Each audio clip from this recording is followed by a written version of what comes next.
자, 해킹 안 당한다면서요? 이게 100%라는 건 없습니다. 아, 백수들은 다 이유가 있구나. 아, 최소한 이 사람들 중에서는 짱이 돼야겠다. 백수의 왕은 사자니까. 그래서 멋쟁이 사자처럼.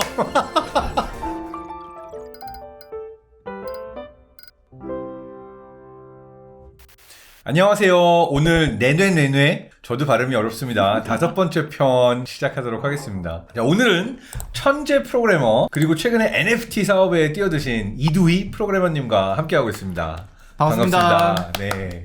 오늘은 미래와 프로그래밍과 AI와 NFT 얘기를 하려고 여기에 모였습니다. 자, 근데 일단 간단하게 소개부터 그럼 할까요? 지금 프로그래머이신데 맞아요. 네. 어떤 그 회사의 대표로 어떤 일을 하고 있나요? 저는 멋쟁이 사자처럼이라는 이제 교육회사의 대표를 하고 있고요. 제가 2013년도에 학교를 자퇴를 했는데 내가 서울대 교수보다 수업을 잘할 수 있지 않을까? 내가 서울대 교수보다 수업을 잘할 수 있지 않을까? 라는 착각을 해서 네, 그래서 이제 수업을 열었다가 10년째 지금 교육을 하고 있습니다. 네. 사실 요 멋쟁이 사자처럼은 작년에 되게 유명했던 게 마스크 대란이었잖아요. 아, 맞아요. 주변에 내 마스크 어디서 사지? 막 어려워했는데 이 마스크 알림이 서비스를 최초로 도입했었죠. 맞아요. 그때는 진짜 대란이었잖아요. 맞아요. 줄 서서 막 6시간, 7시간 기다려서 사고 막 이랬던 시절인데 마스크 어디서 판다 이 정보를 좀 이렇게 공유를 하고자 저희가 한번 사이트 오픈했는데 거의 뭐 1000만 명씩 매일 들어오셔가지고 맞아요. 너무 큰 실수를 한 게 광고를 안 달아서 이게 광고를 달았으면은 차를 바꾸거나 네, 뭘 했을 텐데 왜냐면 진짜 1000만 명씩 들어오는 거 진짜 흔치 않거든요. 그냥 광고 없이 깔끔하게 공익을 위하여. 네. 코로나 이 19 한가운데 마스크 알림이 로만의 역할을 한 게 아니라 사실은 교육 소프트웨어 회사다. 맞아요. 어떤 교육을 하나요? 저희는 최신 트렌드의 교육을 다 합니다. 그래서 작년까지는 진짜 인공지능 되게 열심히 수업을 했고요. 물론 인공지능은 여전히 굉장히 핫하지만 이제 올해 더 핫해진 블록체인에 좀 더 이제 무게를 둬서 블록체인 수업도 쭉 진행을 하고 있습니다. 블록체인. 천재 프로그래머가 설명하는 블록체인이란? 글쎄요, 저는 블록체인은 조선왕조실록이라고 생각하거든요. 이건 처음 들어보는 비유네요. 조선왕조실록을 여기저기 보관을 다 해놨는데 임진왜란 때 외구가 한국을 이제 우리나라를 공격했잖아요. 네. 그때 전주 빼고 다 불탔어요. 근데 전주가 살아남아가지고 그게 다시 이제 지금까지 전달이 되고 있는 거거든요. 블록체인 마찬가지로 엄청나게 중요한 데이터를 여기저기 막 나눠서 저장한 다음에 몇 개가 해킹당하고 몇 개가 무너져도 이제 온전히 살아남은 데이터로 다시 확장할 수 있고 네, 이렇게 데이터를 되게 소중하게 보관할 수 있는 게 블록체인이다. 블록체인은 해킹당할 가능성이 거의 제로죠. 그러니까 저는 블록체인을 어떻게 이해했냐면요. 네. GitHub라는 거 썼어요. 네. 근데 GitHub도 블록체인 기반이잖아요. 네. 이거 뭐냐면 박사 논문을 쓰는데 실험을 이 컴퓨터로 하다가 여기서 하다가 컴퓨터 여러 대를 가지고 박사 논문을 위한 어떤 실험도 진행하고 데이터 분석도 하다 보니까 사실 매번 버전 업데이트를 하는데 블록체인을 썼던 저희 소중한 박사 논문을 살리기 위한 용도로 저는 블록체인을 기억하고 있었는데 어느 순간 이제 들어와서 보통 유튜브도 그렇고 블록체인 이런 사람들은 그런 박사 논문 생각한 사람 아무도 없고 보통은 비트코인. 비트코인 아니야 이렇게 얘기를 하잖아요. 여러 블록체인 중에 하나가 이제 비트코인인 거지만 뭐 사람들이 가장 많이 알기 때문에 얘기로 많이 하죠. 저희 채널에서 우리가 메타버스 얘기하고 P2E 얘기도 하고 NFT 얘기도 하긴 했습니다만 블록체인 얘기에서부터 연결은 안 했어요. 자, 그래서 비트코인이 생기고 우리가 이제 이더리움이 생기고 하는 과정에 있어서 사실은 되게 철학적인 문제가 들어가지 않았나요? 그러니까 이게 과연 우리는 은행을 믿을 것인가 국가를 믿을 것인가라는 부분에 있어서 탈중앙화를 해서 우리끼리 거래를 하면 왜 꼭 중간에 은행이나 국가가 인증을 해줘야 돼? 그냥 우리끼리 거래하면 되는 거 아니야? 그쵸. 근데 믿을 만한 시스템이 필요하니까 이걸 블록체인 기반으로 가져왔던 게 어떻게 보면 비트코인이나 이더리움의 그 초기에 있었던 철학과 맞닿아 있다 볼 수 있겠죠. 사실 이게 해킹이 안 당한다는 전제가 깔리는 순간 신뢰도는 그냥 완전히 저 하늘 위로 올라가고 아주 높은 신뢰도 기반에서 이제 가장 편하게 할 수 있는 게 돈거래잖아요. 거기서 출발한 게 한번 그럼 돈을 빌려볼까? 하고 시작한 게 이제 디파이가 되는 거죠. 디파이는 이제 탈중앙화, 분산금융이라고 해야 되나요? 탈중앙화 금융이라고도 부르죠. 그래서 Decentralized Finance라고 그래서 이걸 이제 분산시켜 놓은 건데 왜 은행이 금리를 결정하느냐? 우리가 결정하겠다. 사실 되게 위험한 발언이지만 굉장히 위험한 발언이죠. 굉장히 위험하기 때문에 각국 정부가 전부 다 미워하고 싫어하는 발언이죠. 엄청 싫어할걸요? 그래서 그냥 시장의 수요와 공급에 따라서 금리를 결정하자. 한국은행이나 이런 데서 그냥 뭐 몇 %다라고 하는 거 약간 이상하다. 라고 생각하는 사람들이 이제 디파이에 몰려가지고 그들의 행동으로 이 금리가 결정이 되고 그들의 행동으로 이제 이자가 막 뛰었다가 줄어들었다가 시장 수요에 즉각 반응하는 게 디파이입니다. 지금은 또 약간 또 지고 있는 편 아닌가요? 어저께 비트코인이 엄청 떨어졌는데 네. 거기서 제일 많이 떨어진 게 디파이 코인이에요. 그렇죠. 네. 왜 그럴까요? 상승장에는 사람들이 이제 코인에 대한 신뢰도가 되게 높지만 코인에 대한 신뢰도가 떨어지면은 가장 먼저 금융이 흔들리기 때문에 디파이 코인들이 제일 먼저 타격을 받죠. 저는 과학자니까 여기서 딴지를 걸면서 시작하고 싶어요. 네. 100% 해킹당하지 않는 이런 말씀하셨어요. 네. 과학자에게 100%는 없습니다. 자, 그리고 무엇보다 이더리움 네. 해킹 당했었잖아요. 맞아요. 한번 희대의 사태가 일어났었잖아요. 제대로 당했죠. 이 초기에 2016년일 거예요. 네. 그 당시에 이제 이 탈중앙화 금융을 믿던 여러분들이 DAO라는 걸 만들었어요. DAO가 Decentralized Autonomous Organization이라고 다 분산돼 있어가지고 완벽하게 어떤 민주화된 그렇죠. 완벽한 금융 공동체 같은 거죠. 네. 근데 이 금융 공동체가 더 DAO라고 이게 가장 최초의 DAO죠. 우리가 DAO야라고 이렇게 했던 이 더 DAO에서 이더리움에 이제 말하자면은 그 모아서 굉장히 많은 돈을 소유했다가 해킹을 당했어요. 네. 제대로 털렸어요. 제대로 털려가지고 몇백만 달러가 사라지면서 이거 큰일 났다. 이걸 어떻게 이 사태를 어떡하냐라고 이제 하드포크라는 걸 하죠. 그래서 네. 이거 안 되고 놔두고 우리가 새로운 형태로 업데이트를 해야 되겠다라고 네. 놔두고 하면서 우리가 지금 알고 있는 이더리움은 이때 한번 해킹 당하고 나서 업데이트되고 하드포크된 이더리움을 알고 있는 거고 네. 그 당시 해킹 당했던 이더리움 이더리움 클래식으로 남아있죠. 네. 자, 해킹 안 당한다면서요. 100% 안전하다면서요. 이게 100%라는 건 없습니다. 자, 과학자로 넘어오셨어요. 네.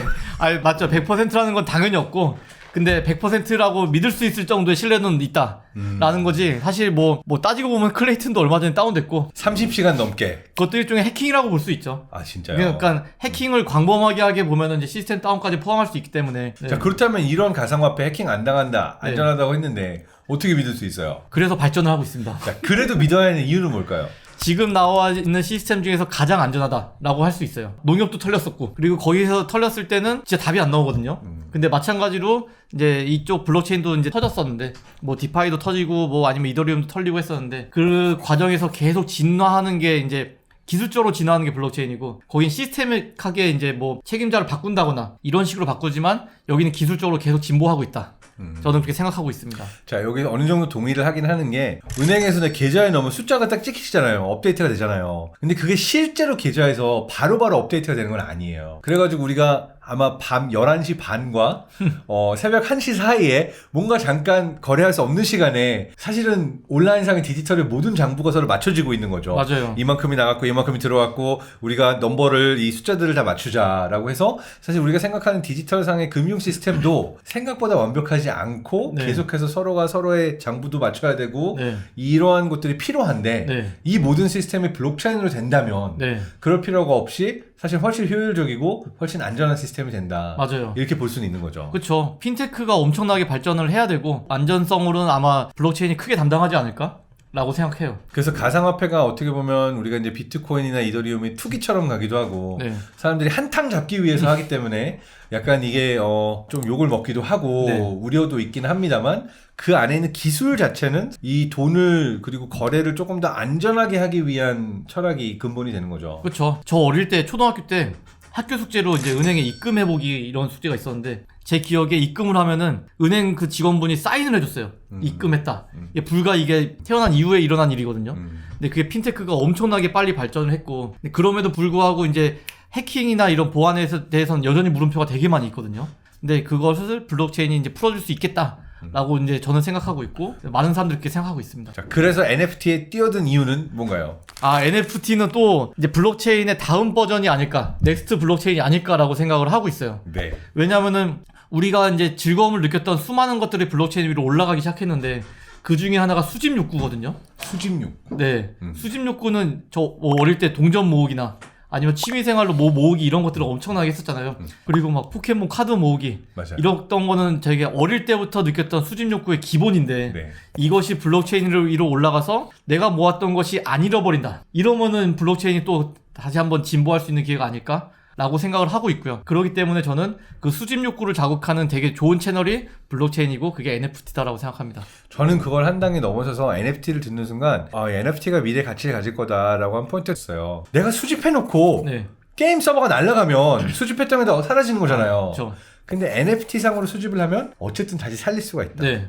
누군가가 다시 요걸 사용할 수 있는 그 새로운 게임을 내주면 게임에서 게임으로 플랫폼으로 옮겨갈 수 있다라는 그쵸. 점이 핫한 이유 중에 하나죠. 가장 강력하죠. A 회사에서 했던 게임의 아이템을 B 회사로 그대로 옮겨서 쓸 수 있고 C에서 그대로 쓸 수 있는 게 같은 뭐 이더리움 네트워크라면 옮기는 거야 뭐 일도 아니니까. 네, 이렇게 활용할 수 있는 게 굉장히 많습니다. 저는 크게 한 4개 정도의 시장 또는 비즈니스 모델들이 보이는 것 같아요. 그러니까 하나는 아트 시장이죠. 어떤 그쵸, 완전. 수집할 수 있는 네. 아트 작품, 음원, 뭐 영상 이런 것처럼 수집 가치가 있는 희귀성이 있는 무언가가 거래되는 네. 마치 소더비스 같은 데서 경매로 나온 것들을 우리가 뭐 사는 네. 그런 시장으로 이제 NFT 시장이 형성이 되어 있고 또 하나는 저희 채널에서 소개했었죠. P2E라고 플레이 투 원이라고 그래서 게임상의 모든 아이템들을 다 NFT로 네. 발행하는 모델. 요게 또 하나가 존재하고요. 엄청 핫하죠.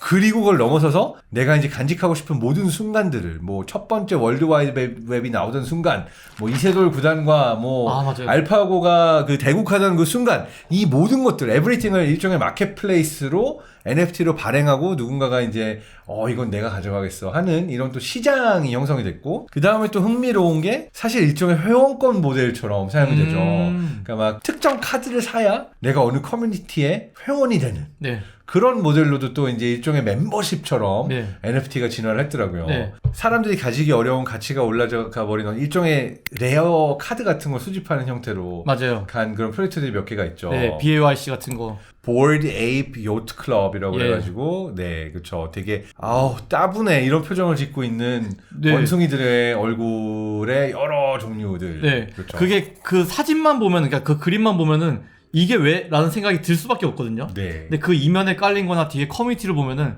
안 사고 못 빼기는 게 바로 그겁니다. 샀나요 하나? 못 샀습니다. 너무 가격이 올랐어요. 요즘 이더리움이 한 떨어지긴 했지만 여전히 500만 원 정도 하니까 네. 그러면은 50이면 2억 5천. 2억 5천. 야, 그 카드 하나 소유하고 멤버십 소유하는데 2억 5천. 네. 이만한 가치가 있나요? NFT의 가장 큰 핵심 키워드가 메모리라고 생각해요. 이거를 밖에서 보면은 이거 왜 사? 이렇게 되는데 그 세계에 내가 발을 담그고 집중하게 되면은 안 사고 못 빼기는 게 바로 그런 것들이거든요. 왜요? 이게 바로 이제 작은 메타버스의 시작인데 그 세상에 이제 게스트로 들어가게 되고 점점 주인공이 되고 싶은 욕구와 멤버십이 되고 싶은 욕구가 계속 결합되면서 거기에 이제 몰입이 되는 거죠. 온라인과 오프라인을 요즘 헷갈리는 사람도 되게 많잖아요. 온라인에 나와 오프라인에 나와. 네. 근데 불과 이게 10년 전만 해도 약간 다 온라인에 나의 중심을 두면 다 이상한 사람으로 봤거든요. 근데 지금은 온라인에 나를 되게 많이 존중해주고 실제로 인스타에서 활동하는 나도 또 다른 나로서 되게 열심히 활동을 하고 있고 그쵸. 이게 그럼 점점 가속화되지 않을까? 그러면 거기에 가장 핵심 키워드는 NFT라고 저는 생각을 하고 있습니다. 사실은 그래서 이 NFT나 블록체인 쪽에서는 인터넷이나 메타버스라는 개념을 쓰지 않고 웹 1, 웹 2, 웹 3 뭐 이런 그쵸. 개념들도 좀 많이 쓰죠. 네. 간단하게 설명하면 웹 1.0은 그냥 처음에 인터넷 나오고 나서 모두가 다 정보를 포스팅하고 볼 수 있는 일종의 블로그만 존재하고 검색 머신만 존재하던 인터넷이 웹 1.0이었다고 한다면 그렇죠. 야후로 대변되는. 그렇죠. 웹 2.0의 경우에는 나도 올리고 다른 사람도 올리고 서로의 정보가 교환이 되는 네. 그러한 인터넷을 이제 우리가 알고 있는 인터넷이 웹 2.0이라고 그쵸. 볼 수가 있는 거고. 롱테일도 있고. 네. 그리고 그 안에 수없이 많은 비즈니스 모델들이 생겨났고. 그렇죠. 아마존으로 대변되는. 그렇죠. 네. 웹 3.0으로 네. 가게 되면 이게 이제 실내 인터넷이다 이런 얘기를 하면서 네. 사실 온라인상에 나와 오프라인상에 내가 같은 존재고 네. 그렇다고 오프라인상에 나를 그대로 있는 그대로 까기는 싫으니까 일종의 나임을 증명할 수 있는 네. 믿을 만한 무언가를 가지고 네. 서로가 거래하게 되는 인터넷이 웹 3.0 또는 웹 3라고 볼 수 있나요? 네. 쉽게 말하면 부캐죠. 네. 요즘 방송에서도 부캐 되게 많이 만들잖아요. 그렇죠. 유재석 아저씨가 있으면은 뭐 유산술은 부캐가 되고 근데 이 유산술이 만들어내는 그 비즈니스 파워나 아니면 시장 그 경쟁력이나 어마어마하게 높잖아요. 심지어 이 본캐를 그대로 썼을 때보다 더 커지거든요. 이게 바로 이제 우리가 바라보는 미래가 아닐까라고 생각합니다. 그리고 그 부캐를 말하자면 간직할 수 있게 또는 이 부캐의 멤버십을 구성할 수 있게 발행하는 게 일종의 NFT다. 네, 맞습니다. 이렇게 이해할 수가 있겠죠. 네. 그 되게 소문이 많잖아요. 이두희 프로그래머는. 아, 네. 그래서 서울대에서 그 창업하려고 퇴사하기 전에 맞다. 빌 게이츠가 왔는데 손을 들고 빌 게이츠한테 질문을 했다. 네. 다 학교 때려치고 창업해도 되나요? 근데 빌 게이츠의 답은 하지 말아요. 하지 마라. 네. 사실인가요? 네, 저는 사실 이미 자퇴를 하려고 크게 맘먹은 상황에서 네. 자퇴서도 이미 이제 작성하고 있는 상황에서 근데 괜히 빌 게이츠만 애꿎게 이렇게 딱 이용한 거네요. 강연이 원래 서울대 학부생 대상이었어요. 네. 근데 전 학부생이 아니라 대학원생이었거든요. 네. 빌 게이츠라고 하면은 이게 레전드잖아요. IT 레전드죠. 네, 진짜 이거는 네. 안 만나서는 인생이 아깝다. 네. 그래서 그때 제가 가지고 있는 모든 실력을 동원해서 네. 서울대 점수 한 방을 다시 해킹해가지고 제 이름을 마지막에 올렸어요. 해킹해서 들어간 거예요. 네. 그래서- 원래 학부생밖에 못 들어가는데 네. 빌 게이츠를 만나고 싶어서 이거 무조건 만나야 되잖아요. 가면 무슨 질문 하려고 그랬어요? 아니, 일단 보고 싶었어요. 아. 네, 질문보다 와 그냥 현실 영접. 아. 네, 마치 진짜 내가 진짜 제가 진짜 좋아하는 사람이 만날 수 있는 가능성이 조금 생겼는데 무슨 수를 동원해서라도 네. 만나야 되잖아요. 네. 제가 할 수 있는 거는 해킹이잖아요. 일단은 그 문이 2개가 있었거든요. 네. 첫 번째 문은 이제 통과를 했고 두 번째 문에서 걸렸는데 네. 거기서 이제 제가 제발 부탁인데 나 빌 게이츠 만나는 게 인생 꿈이다. 어. 한 번만 만나게 해달라. 어. 라고 해서 그분이 오케이 해주셔가지고 네. 두 번째 문은 이제 인정으로 통과가 됐습니다. 인정으로 통과됐고 네. 해킹으로 통과하고 빌어서 통과하고 인정으로 통과하고 네. 그리고 나서 들어가서 사고를 쳤네요. 그리고 저는 제가 좌석이 없었어요. 왜냐면 이게 좌석을 딱 맞춰서 이제 한 거기 때문에 네. 저 혼자 맨 뒤에 서 있었거든요. 네. 그래가지고 질문 받을 때 저 혼자 맨 뒤에서 서서 손 들고 서서 손드니까 잘 보였구나. 네, 그래서 마지막 질문 때 너 한번 질문해봐. 어. 라고 손 들어가지고 근데 그렇게 힘들게 들어간 자리에서 학교 때려쳐도 될까라는 질문을 감히 하신 거예요. 질문할 게 딱히 없었는데 이거 날 시키니까 평소에 했던 생각을 한번 얘기를 해봐야지. 그리고 평소에 했던 생각은 창업과 이제 연구에 이게 같이 동반이 가능한지에 대한 생각을 되게 많이 했던 타이밍이라서 그래서 물어보자. 그리고 또 하나는 제가 그때 서울대 교수님들과 사이가 되게 안 좋았거든요. 네, 창업하려면은 박사부터 따야지 막 이랬던 분들이 되게 많거든요. 네. 지금도 저 혼나는 장면이 아직도 기억나는데 네. 제가 이제 창업 IR이 있으니까 중간고사를 좀 미뤄달라. 네. 그리고 아니면 뭐 레포트로 대체해달라. 박사과정은 약간 되잖아요. 그렇죠. 근데 학부는 안 되지만. 네. 그래서 했는데 안 된다. 넌 F다. F 받으면 이제 무너지는 게 한두 개가 아니라서 네. 그건 제발 F만 주지 마시고 시험만 어떻게 그냥 빵점으로만 해달라. 창업을 하겠다는데 네. 안 도와주신 거네요. 안 도와줬어요. 아직도 맺혔구나. 네, 엄청 매치. 그분 나중에 다른 데서 봤거든요. 네. 그분은 기억 못 하더라고요. 원래가 당한 사람만 기억합니다. 그래서 그분한테 엄청 이게 설득이 안 되고 네. 네, 그래서 진짜 너무 화가 나가지고 전 자퇴를 할 수밖에 없었고 이제 빌 게이츠 왔을 때 그 교수님이 그 앞에서 막 저 빌 게이츠 짱 뭐 이런 얘기를 하고 있는 거예요. 내로남불이구나. 네, 그래서 내 학생은 창업하겠다고 하는데 못하게 하고 네, 빌 게이츠는 와 창업 역시 잘했다. 자퇴하고 창업 잘했다 이러고 있으니까 너무 화가 나서 보란 듯이 그냥 나 자퇴할 수밖에 없는 상황인데 자퇴할 건데. 네. 근데 빌 게이츠가 나중에 전화해서 쟤 누구냐라고 따로 전화를 했었다는 네. 그런 얘기도 돌던데. 그게 빌 게이츠 측에서 전화를 한 거고요. 네. 그러니까 빌 게이츠 아저씨가 이제 콜을 요청을 했고 네. 이제 빌 게이츠 재단에서 저한테 연락을 해가지고 네. 응원의 메시지를 전달을 하셨고 그리고 사실 논문 썼으면 박사 따는 건데 한국에서 논문 써도 박사 가기 위해서 할 일이 되게 많아가지고 그럴 바에 나 논문 쓴 사람이고 그냥 내가 박사라고 생각하면 되지라고 생각해서 그냥 가오가 있었고. 네 드랍하고 와서 백수가 됐고 저는 백수란 걸 처음 경험해본 거예요. 네. 10년 동안 학교를 진짜 휴학 한 번도 안 했거든요. 네. 휴학 한 번 안 하고 10년을 학교 다닌 다음에 학사, 석사, 박사까지. 네. 그리고 저는 군대도 이제 병특으로 가려고 이제 박사 병특으로 이제 쭉 밀어놓은 상태이기 때문에 진짜 쉴 틈 없이 그냥 10년을 달렸다가 네. 박사 자퇴하고 나서 집에서 눈 떴는데 오늘 뭐 하지? 할 게 아무것도 없는 거죠. 네. 백수 커뮤니티를 갔습니다. 백수 커뮤니티를 갔어요. 백수 커뮤니티가 있어요. 검색하면 진짜 많아요. 그냥 백수 커뮤니티인가요? 서울대 백수 커뮤니티인가요? 아니요. 진짜 생 백수 커뮤니티가 진짜 많아요. 그래서 막 정부 지원금이나 이런 것들의 꿀팁을 공유하는 네. 백수가 사회에 기여하는 부분이 없다라는 것에 대해서 반기를 들어보자. 이런 것과 네. 그리고 우리가 이제 이런 되게 심도 있는 얘기하다가 네. 이제 지원금 5,000원 받으려면 어떻게 되는지 이런 얘기. 지원금 5,000원? 막 저 기억 안 나는데 점심값이었거든요. 네, 그 점심값 어떻게 이제 먹고 살지 진짜 치열한 고민을 해서 막 신청서 내고 막 뭐 지원금 받고 뭐 받은 사람 꿀팁 공유하고 이런 것들의 커뮤니티가 되게 세요. 그래서 거기 가가지고 막 얘기하다가 나중에 저도 현타를 맞아가지고 백수들은 다 이유가 있구나. 진짜? 네. 그러니까 열심히 같이 어울리고 커뮤니티에 갔다가 네. 사회가 잘못한 게 아니라 개인이 잘못한 거야. 이런 생각이 이제 확 드는 순간이 왔어요. 네. 그 전까지는 사회 잘못이라고 생각했는데 네. 사람이 생각이 왔다 갔다 할 수 있잖아요. 네. 네, 그 순간은 이제 이건 개인 잘못이다. 네. 정신 차리고 그다음에 뭐 정신 했어요? 차리고 최소한 이 사람들 중에서는 짱이 돼야겠다. 그래서 백수의 왕은 사자니까 그래서 멋지게 사자처럼 와 이렇게 해서 멋쟁이 사자처럼 생겨났구나. 아, 네, 그렇습니다. 스스로 너무 멋이 없어가지고 멋쟁이를 강제로 붙였어요. 아침에 일어나니까 엄마가 밥을 해주는데 되게 한심하게, 그러니까 물론 자식이기 때문에 되게 이쁘게 해주지만 눈빛이 좀 약간 바뀌어가지고 너 오늘 뭐 할 거냐라는 표정을 이렇게 쳐다보는 순간 나도 가야 될 길이 있는데 그 길엔 무조건 사자가 들어간다. 백수의 왕. 네. 자, 근데 지금 백수인 많은 사람들에게 뭐 해주고 싶은 말은 지금은 또 생각이 달라지지 않았나요? 네, 진짜 IT가 답인 것 같아요. 백수인 분들한테 그때 막 알바나 이런 것들 되게 많았고 뭐 신용불량자분들도 되게 많았었는데 그분들이 ABCD를 다 시도해보거든요. 네. 근데 거기에 항상 IT가 빠져 있었어요. 조금 멀고 어렵게 느껴져서? 네, 그리고 당장 돈 벌 수 있는 게 아니라고 생각을 해가지고 당장 오늘 3만 원 벌 수 있는 거 이런 것들에 되게 많이 집중을 하시거든요. 근데 그것도 되게 중요하겠지만 오늘 벌 수 있는 거 3만 원을 1만 원으로 줄이더라도 나머지 2만 원 벌 시간에 코딩 배우면은 나중에 이제 진짜 백수 탈출이 되는 그런 시간이 옵니다. 이야, 그러니까 백수의 경험을 승화해서 백수 탈출을 도와주겠다. 네. 이게 와 닿는 게 그냥 백수가 아니라 이 사람들이 전부 다 코딩을 배웠다면 네. 되게 쓸모있는 일들을 그러니까요. 할 수 있게 되니까 네. 또 이 멋쟁이 사자처럼이 코딩 교육을 하는 곳이 됐네요. 그래서 저희는 비전공자를 가르치죠.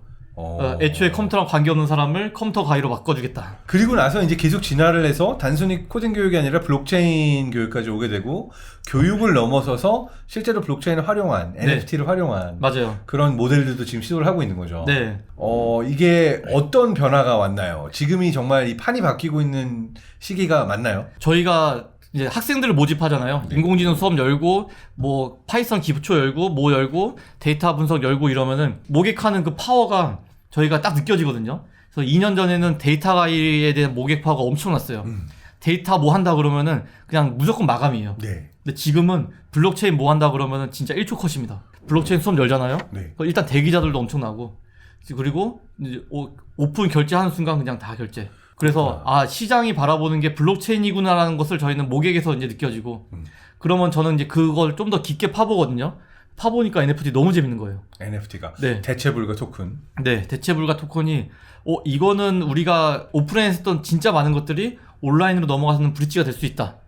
그러면 이거 좀 더 공부해가지고 여기에 비즈니스 기회를 좀 잡아보자라는 생각을 되게 많이 하는 게 제가 모바일을 놓쳤거든요. 카카오 상장하는 날 막 3시간 동안 앉아가지고 내가 무슨 판단을 했지 3년 전에 4년 전에 이거 진짜 많이 한이 맺혔던 상황이었기 때문에 두 번째 바람이 부는 이 블록체인은 무조건 비즈니스 기회 잡아야 된다 라고 생각을 하고 있고요.